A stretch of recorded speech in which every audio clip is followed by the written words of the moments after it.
Hello दोस्तों, आपका स्वागत है मेरे यूट्यूब चैनल पर। कल के टॉपिक में हम डिस्कस किए थे सेल्स और प्रॉफिट के बारे में। प्रॉफिट सेल्स से ज़्यादा क्यों इम्पोर्टेंट है, आज इसको हम एग्जांपल से समझेंगे। मान लीजिए business A and business B दोनों ही सेम सेल्स जनरेट कर रहे हैं और वो अमाउंट है 10 लाख पर मंथ। अब यहाँ पे क्यों बिजनेस ए से बिजनेस बी जो है वो ज़्यादा सस्टेनेबल है, इसका सिंपल रीज़न है बिजनेस ए सेल्स 10 लाख कर रहा है बट उसके एक्सपेंसेस 8% हैं और उसके पास केवल 2% नेट प्रॉफिट बच रहा है। फिर बिजनेस ए को नेट प्रॉफिट से प्रोडक्ट के लिए बिजनेस में पैसा री इन्वेस्ट करना पड़ेगा, जो कि सेल्स का एक छोटा सा हिस्सा है। री इन्वेस्टमेंट में लगेगा, जो कि लॉन्ग टर्म में बिजनेस अनस्टेबल रहेगा और उसका प्रॉफिट मार्जिन एक्सपेंसेस में चला जाएगा और हाथ में बहुत कम बचेगा। बिजनेस भी 10 लाख का सेल्स कर रहा है लेकिन वो 20% ग्रोस प्रॉफिट मार्जिन पर काम कर रहा है और उसके एक्सपेंसेस भी 8% है, लेकिन उसके हाथ में 12% सेव हो रहा है और जिससे वह बिजनेस को प्रॉफिटेबल सस्टेनेबल रखेगा और उसमें से कुछ पैसा इमरजेंसी में भी रख सकता है, जिससे उसका बिजनेस लॉन्ग टर्म में सस्टेनेबल रहेगा। अब हम इसको एक प्रैक्टिकल सॉल्यूशन से देखते हैं, जो कि प्रैक्टिकली हम यूज कर सकते हैं अपने बिजनेस में, और वो प्रैक्टिकल सॉल्यूशन आज से ही कोई भी यूज कर सकता है। इससे हम सीख सकते हैं कि बिजनेस का ग्रोस प्रॉफिट मार्जिन हमेशा कैलकुलेटेड रहना चाहिए, जिसमें हम पहले एक्सपेंसेस को अपने कैलकुलेट कर लेंगे और उसके बाद जो नेट मार्जिन बचेगा हमारा उसको कैलकुलेट करेंगे, फिर दोनों को ऐड करेंगे और उसको हम फाइनल ग्रोस प्रॉफिट मार्जिन बनाएंगे, क्योंकि gross profit margin equal to expenses plus net margin.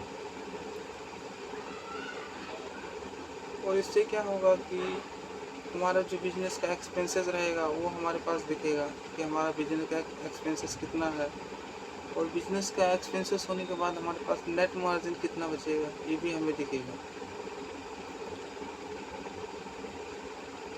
और हमेशा कोशिश ये करिए कि जो आपका सेल्स का है और ग्रोस प्रॉफिट मार्जिन का बैलेंस हमेशा मेंटेन रहे, जिससे आप मैक्सिमम सेल्स जनरेट कर पाएँ। मैक्सिमम सेल्स का मतलब maximum rotation, not only sales. अगर आप केवल सेल्स के पीछे भागेंगे तो उससे आपका सेल्स का नंबर तो दिखेगा बट आपके बिजनेस में मार्जिन नहीं बचेगा, जिससे आपका बिजनेस लॉन्ग टर्म में सस्टेनेबल नहीं हो पाएगा। यह मैंने अपने फर्स्ट ईयर के एक्सपीरियंस में सीखा था।